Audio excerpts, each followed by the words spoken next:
Morning, everyone. My name is Promise Joshua, and here is my tribute to my dad. As devastated as I was upon hearing about the news of my dad's passing, I can't say that I was completely unprepared for that day. Growing up as a biological daughter to a man like Prophet T.B. Joshua, my dad raised me to understand that he was on a mission in this world.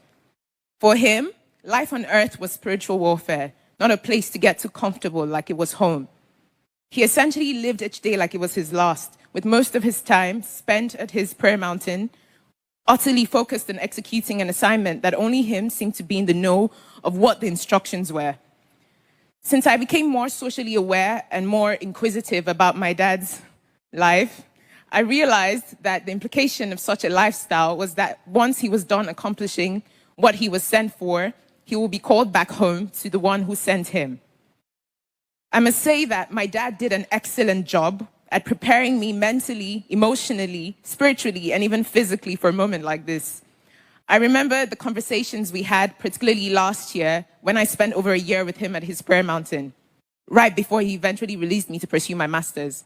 He said to me, "Before I release you, you have to spend nothing less than 6 months with me. Then you can go and do whatever you want to do." I ended up spending over a year with him. I saw him almost every day of that year.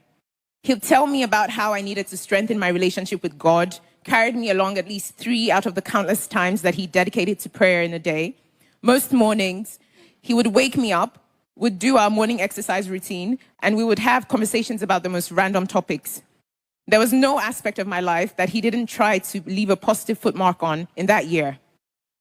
By the time he was done with me and ready to release me back into the world, there was this sense of fulfillment that I observed in both of us. In retrospect, the memory of this moment is a place where I find solace.